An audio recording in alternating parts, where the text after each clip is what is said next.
magic trick. Piece of paper, blank on both sides, pen, hand, and some ink, and we can turn it into something. Turning the page doesn't help. If you don't have an idea,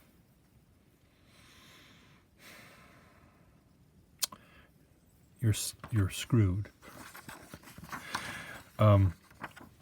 So one of the things that I do for fun with another young man that I know, he's an urban sketcher, and he and I will go to the urban sketching thing and draw for a couple of hours, and then we usually go have lunch, and lunch involves sitting at a bar and drinking some beer.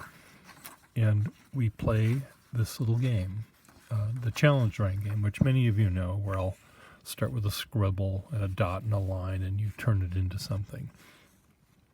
He has a variation on this thing where he says we each take turns and we draw a circle and a square.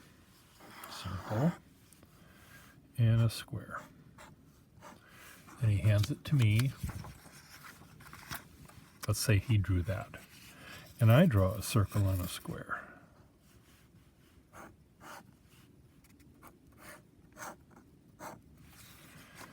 And then I hand it back to him, and he draws a circle and a square. And we just keep going until we think we're done. There's a square and a circle. Now, part of what he had decided is also we can do. You can do a circle and a square, and you can fill the circle or square with a pattern or hatching or something.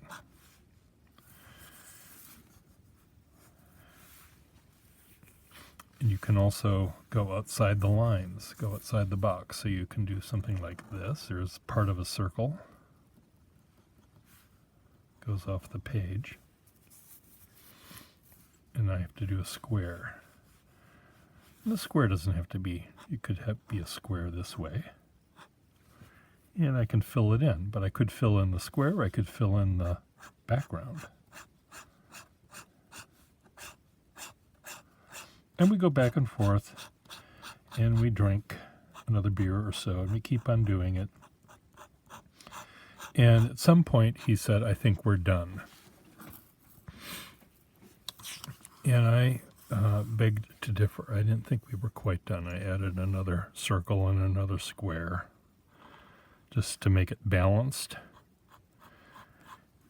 And then he thought, let's give this to our bartender. And I thought, well, what the hell is the bartender going to want with this? He'll just throw it away, probably. And I said, no, I want to keep it. So I brought it home, and I turned it into, I got out my little ink brush. Okay, where are you?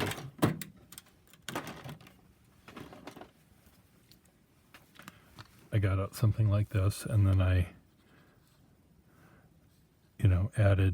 dissolved the ink and turned it into something a little bit more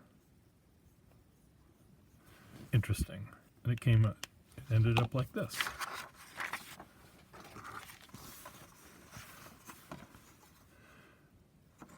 Add to shopping cart, $1 million, $2 million.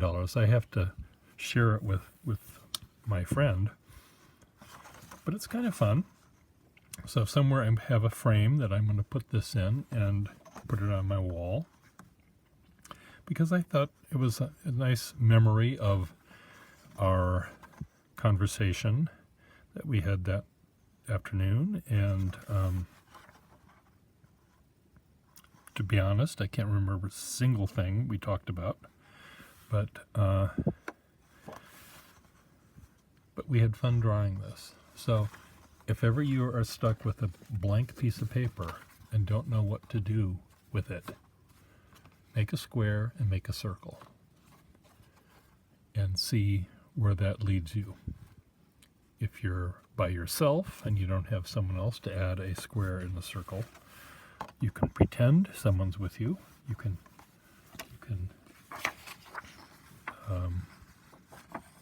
use your imagination. Or you could just go over to the couch and take a nap.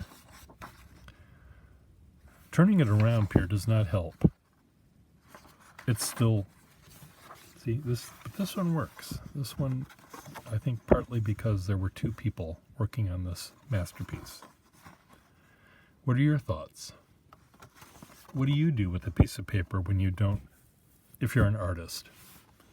What do you do with a piece of paper to get over your writer's cramp or your artist cramp, whatever artists have?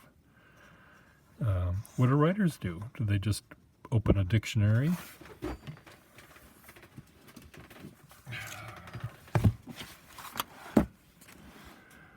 Lao Tzu. That's okay. Lao Tzu. Persist. Ally. Okay, how do you make a sentence using those three words? And that'll be the start of your novel. Lao Tzu found an ally in the earthworm. Together, together they persisted to climb the mountain, or whatever Lao Tzu and that earthworm would do. But that's a way to start. You just need to jumpstart your novel or your beautiful $2 million piece of art. Now maybe I should just get some duct tape and put this on the wall. Maybe I can charge $6 million for it. What are your thoughts? Bye.